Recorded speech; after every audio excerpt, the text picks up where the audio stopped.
दोस्तों नमस्कार, मेरा नाम है डॉक्टर के पांडे और आपका इस चैनल पे बहुत बहुत स्वागत है। दोस्तों आज हम बात करेंगे सर्वाइकल लिम्फ एडिनाइटिस के बारे में, या जिसको सर्वाइकल लिम्फ एडिनोपैथी भी कहते हैं। आज हम इसी के बारे में बात करेंगे, तो आइए दोस्तों शुरू करते हैं।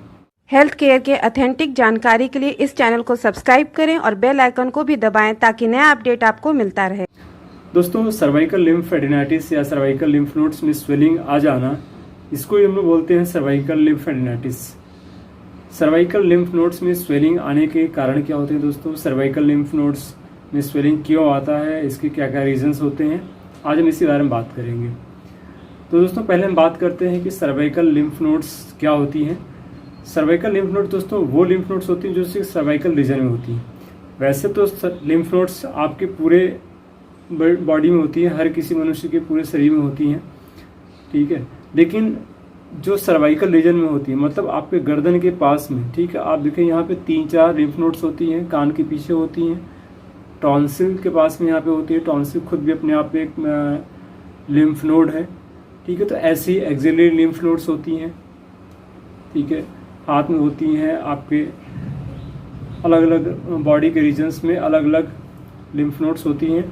तो दोस्तों लिम्फ नोड्स अलग अलग होती हैं। अब ये बेसिकली होता क्या है, लिम्फ नोड्स के बारे में बात करें तो ये एक तरह की ग्लैंड्स होती है दोस्तों, जिसमें आप देखेंगे कि डिफरेंट पार्ट से ये मूव करती रहती है। पार्ट से मूव करने का मतलब क्या है कि जैसे शरीर में अलग अलग इन्फेक्शन के चांसेस होते हैं, तो बॉडी का नेचर क्या होता है कि इन्फेक्शन से चीज़ों को बचाना। अब इन्फेक्शन से कैसे बचा सकता है ये दोस्तों, इन्फेक्शन से बचाने के लिए शरीर में अलग अलग जगह पे ग्लैंड्स पाई जाती हैं और इसको एक सर्कुलेटरी सिस्टम के माध्यम से जोड़ दिया जाता है। जैसे आप देखिए नालियाँ होती हैं ना, तो नालियों में क्या होता है, गंदा पानी या गंदी चीज़ें जा रही होती हैं, तो बीच बीच में आप देखेंगे कि एक पॉट टाइप का बना दिया जाता है जिसमें जो भी गंदगी इकट्ठी होती है और उसके बाद फिर वहाँ से आगे फर्दर जाती है मेन नाली में। तो वैसे ही दोस्तों लिम्फ ग्लैंड्स होती हैं। तो इसका जो सर्कुलेटरी सिस्टम है पूरे बॉडी में, इसका काम ये होता है कि शरीर में जितनी भी गंदगी होती है उस गंदगी को एक जगह पे लेके आना और फिर उसको शरीर से बाहर करना। अब ये होता कैसे है कि एफरेंट और इफरेंट दोनों तरह की नलिकाएं होती हैं। एक पतली नलिकाएं होती हैं जो कि जिसको एफरेंट बोलते हैं, और एक जो कि ज़्यादा मात्रा में होती है और जो कि ग्लैंड्स होती हैं, लिम्फ नोड्स जिसको बोलते हैं, लिम्फ ग्लैंड्स, तो वहाँ पे जा करके इकट्ठी होती है और जो इन्फेक्शंस होते हैं उन इन्फेक्शंस को वहाँ पे समाप्त किया जाता है। दोस्तों होता क्या है कि जब ये इन्फेक्शंस ज़्यादा मात्रा में होते हैं और ज़्यादा टिपिकल टाइप के होते हैं, तब वहाँ पे इन्फेक्शंस जब ज़्यादा हो जाते हैं और जो WBCs होते हैं, वाइट ब्लड कॉर्पसेस, जो कि हमारी एक तरह से इम्यूनिटी की जो सेल्स होती हैं जिसको वाइट ब्लड कॉर्पसेस बोलते हैं, जब ये उसके ऊपर हावी नहीं हो पाते हैं, शरीर वीक हो जाता है, इनकी मात्रा कम हो जाती है, कम रहती है, तो ये उसको ओवरकम नहीं कर पाते हैं और ये खुद इन्फेक्टेड हो जाते हैं, जो कि अलग अलग बीमारी में आपको देखने का मौका मिलता है कि अलग अलग लिम्फ नोड्स में स्वेलिंग यहाँ पे या अलग अलग बॉडी के अलग पार्ट्स में स्वेलिंग हो जाती है। तो ये इसलिए होता है कि जो इन्फेक्शन होता है वो ज़्यादा ताकतवर होता है, हमारा शरीर वीक होता है, इम्यूनिटी वीक होती है, WBCs की मात्रा कम होती है। अब जब ऐसी कंडीशंस होती है तो जब भी चेक कराया जाता है तो आप कभी अब देखेंगे तो WBCs की मात्रा बढ़ी हुई मिलती है। क्यों बढ़ी हुई मिलती है? वो इसलिए बढ़ी हुई मिलती है कि जब इन्फेक्शन शरीर में होता है तो बॉडी का नेचर होता है अपने आप को बचाने के लिए WBCs को बढ़ाना। शरीर में WBCs की मात्रा जब बढ़ेगी तो क्या होगा, जो इन्फेक्टेड एरिया है, जैसे लिम्फ नोड्स जहाँ जहाँ पे होती हैं या जिसको लिम्फ ग्लैंड्स हम बोल सकते हैं, तो वहाँ पे स्वेलिंग आनी शुरू हो जाती है। स्वेलिंग का मतलब क्या होता है कि वहाँ पे ज़्यादा मात्रा में WBCs इकट्ठे हो गए हैं और जो इन्फेक्शन वाली चीज़ें होती हैं वो उसको कवर किए रहते हैं ताकि वो बॉडी में फैल ना जाए, गंदगी पूरे शरीर में फैल ना जाए, इसके लिए वो इकट्ठे किए रहते हैं। तो ये शरीर की रोग प्रतिरोधक क्षमता होती है दोस्तों, कि हम अपने शरीर को कैसे बचा के रखें। ये हमारा शरीर खुद एक बड़ा डॉक्टर है और इन चीज़ों को की व्यवस्था पहले से किए रहता है कि कैसे अपने आप को हम बचा के रखें।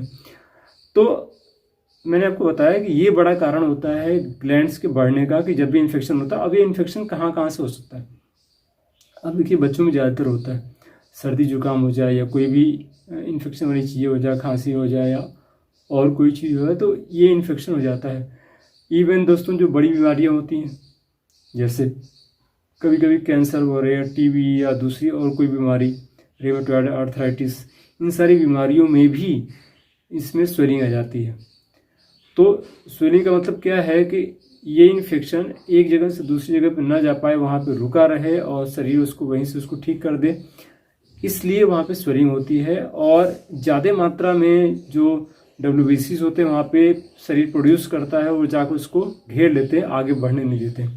लेकिन शरीर में जब ज़्यादा दिक्कत होती है, इम्यूनिटी बहुत ज़्यादा वीक होती है और वो WBCs को ओवरकम करके जो वायरस या बैक्टीरिया वहाँ पे होते हैं वो एक पार्ट से दूसरे पार्ट में फैलना शुरू कर देते हैं, जिसको बोलते हैं मेटास्टेसिस। तो वो कंडीशन दोस्तों ख़राब हो जाती है, वो कंडीशन ज़्यादा सीवियर होती है, जो कि ज़्यादातर आपको देखने को मिलता है कैंसर के केस में। तो दोस्तों ये हमने बात किया कि ये लिम्फेडिनाइटिस या सर्वाइकल लिम्फ नोड्स में स्वेलिंग क्यों होती है, कैसे होती है और स्वेलिंग का मतलब क्या होता है। जैसे कि मैंने आपको बताया कि स्वेलिंग का मतलब सिंपल सा ये है कि वहाँ पे WBCs की मात्रा बढ़ गई है और वो इन्फेक्शन वाली जो चीज़ होती है या जो बैक्टीरिया वायरस होते हैं उनको घेर के खड़ी हो जाती हैं ताकि वो फैल ना पाए। तो दोस्तों ये हो गया स्वेलिंग का कारण। अब इसमें हम होम्योपैथिक से क्या क्या मदद ले सकते हैं, उसके लिए कौन कौन सी दवाएं यूज़ की जाती हैं, थोड़ा उसके बारे में बात करेंगे दोस्तों। तो बेसिकली क्या होता है कि हमारी इम्यूनिटी को इम्प्रूव करने के लिए जो सबसे इम्पॉर्टेंट दवा यूज़ की जाती है वो होती है दोस्तों बेराइटा कार्ब। छोटे बच्चों में अक्सर इसका इस्तेमाल किया जाता है। बेराइटा कार्ब का जो सिम्टम होता है कि जो स्वेलिंग होती है, स्वेलिंग के साथ साथ में आप देखेंगे कि बच्चे के मुंह से लार निकलती है रात में, बच्चा जब सो रहा होता है तो, और कई सारी गिल्टियाँ यहाँ पे निकली हुई होती हैं, कभी एक तरफ कभी दोनों तरफ हो सकती हैं। तो ऐसे केस में दोस्तों बेराइटा कार्ब बहुत अच्छा काम करती है बच्चों के केस में। सेकेंडली एक दूसरी दवा है दोस्तों कैलकेरिया कार्ब। कैलकेरिया कार्ब का इस्तेमाल वहाँ पे किया जाता है जबकि शरीर से जो पेशेंट होता है वो हेल्दी दिखाई दे, थुलथुल हो, पसीना बहुत ज़्यादा आता हो सिर में, जो उसके बेसिक सिम्टम्स हैं, उसके साथ साथ में स्वेलिंग हो दोस्तों। तीसरी जो मेडिसिन है वो है Calcarea floor. Calcarea floor 6S में इस्तेमाल किया जाता है और इसका इस्तेमाल वहाँ पे ज़्यादातर किया जाता है जहाँ पे जो लिम्फ नोड्स होते हैं उसमें जब हार्ड स्वेलिंग हो जाती है दोस्तों। कभी कभी देखेंगे कि जो स्वेलिंग होती है उसमें हार्डनेस होती है, आप अगर टच करेंगे तो दर्द तो होता है लेकिन हार्डनेस बहुत ज़्यादा होती है। तो वैसी केस के लिए कैलकेरिया फ्लोर बहुत अच्छी मेडिसिन दोस्तों। और हार्डनेस में एक और दवा आती है जिसको बोलते हैं कोनियम मैकुलेटम। कोनियम मैकुलेटम का जो ग्लैंड्स पे काम करती है तो ये हार्डनेस वहाँ पे भी होती है। हार्डनेस के साथ साथ में स्वेलिंग बहुत ज़्यादा होती है, पेन होता है, तो इस कंडीशन में कोनियम मैकुलेटम बहुत अच्छा काम करती है दोस्तों। एक अगली दवा है दोस्तों थूजा ऑक्सीडेंटलिस। थूजा 200 पावर की आप दिन में 2 बार सुबह शाम ले सकते हैं ऐसी कंडीशन में। जबकि इस तरह की कंडीशंस ऐसे बच्चों को हो जिसमें दर्द बहुत ज़्यादा ना हो, मीडियम दर्द हो, स्वेलिंग हो, तो वहाँ पे कॉन्स्टिट्यूशनल मेडिसिन के तौर पे या एंटी साइकोटिक मेडिसिन के तौर पे इसका इस्तेमाल किया जाता है दोस्तों। अगर साइकोटिक मियाज़ हो और उसके कारण ये तकलीफ़ें हो रही हों तो ये एक जनरल मेडिसिन के तौर पे भी इसका इस्तेमाल किया जाता है कि जो साइकोटिक अगर टेंडेंसी होती है, जो कि जहाँ पे स्वेलिंग होती है ग्लैंडुलर, वहाँ पे आप देखेंगे कि साइकोटिक मियाज़ जरूर काम कर रहा होता है, तो उसको समाप्त करने के लिए भी थूजा 200 पावर या 1 mg का इस्तेमाल किया जाता है दोस्तों। अगली जो इसकी मेडिसिन है वो है फाइटोलक्का। फाइटोलक्का दोस्तों वहाँ पे ज़्यादातर इस्तेमाल की जाती है जहाँ पे हार्डनेस होती है, उसके साथ साथ में थ्रोट में भी इन्फेक्शन हो, टॉन्सिल्स भी बढ़े हुए हो, तो टॉन्सिल्स और के साथ साथ में आपको सर्वाइकल लिम्फ नोड्स में भी स्वेलिंग हो तो वहाँ पे बहुत अच्छा काम करती है फाइटोलक्का दोस्तों। 30 या 200 पोटेंसी आप इसका इस्तेमाल कर सकते हैं। इसके अलावा दोस्तों और जो मेडिसिन है उसमें हम बात कर सकते हैं स्पॉन्जिया टोस्टा, हाइड्रेसिस कैनाडेंसिस, सिस्टर स्कैन, ऐसी कई सारी मेडिसिन है दोस्तों जिसका इस्तेमाल किया जा सकता है। डिपेंड करता है सिम्टम्स कौन कौन से मिल रहे हैं। सिम्टम्स जो इस दवा का मिले आप उस दवा का इस्तेमाल करिए। जब टिपिकली कंडीशंस हो जाती है, जब ऐसी कंडीशंस डेवलप हो जाती है कि पेशेंट सही नहीं हो रहा होता है कई सारी मेडिसिन देने के बावजूद भी, तो वहाँ पे दोस्तों ट्यूबरकुलिनम का इस्तेमाल करना चाहिए। बहुत अच्छी दवा है बच्चों के सर्वाइकल लिम्फ नोड्स के लिए। जब ऐसी कंडीशन डेवलप हो जाती है कि ये बीमारी सही नहीं हो पा रही हो और या फिर बार बार हो जा रही हो, तो कहीं न कहीं से ट्यूबरकुलर मियाज़म भी इसके पीछे काम कर रहा होता है। और ट्यूबरकुलम ऐसी कंडीशन में 1 mg पावर में देने पे हफ्ते में या 15 दिन में देखेंगे कि बहुत तेज़ी से रिलीफ होना शुरू हो जाता है दोस्तों। दोस्तों कभी ऐसी कंडीशन अगर हो कि पेशेंट का जो सर्वाइकल लिम्फेडिनाइटिस है उसमें पेन बहुत ज़्यादा हो, स्वेलिंग हो, रेडनेस हो, तो आप कभी उसको टच करके देखिए तो वो गर्म बहुत ज़्यादा महसूस होता हो, तो वहाँ पे बेलाडोना 200 पोटेंसी बहुत अच्छा काम करती है दोस्तों। ऐसे पेशेंट को बेलाडोना देते हैं, बहुत बढ़िया काम करती है। तो दोस्तों आज हमने बात की आपसे सर्वाइकल लिम्फ नोड्स के बारे में, और मैं उम्मीद करता हूँ दोस्तों कि आज की जानकारी आप लोगों को अच्छी लगी हो। जानकारी अच्छी लगी हो दोस्तों इसको लाइक करिएगा, अपने ज़्यादा से ज़्यादा दोस्तों में शेयर करिएगा। चैनल पर नए हैं तो इसको सब्सक्राइब जरूर करिएगा और नोटिफिकेशन बेल को भी दबाइएगा ताकि भविष्य में आने वाली हर वीडियो की जानकारी आप लोग को मिलती रहे।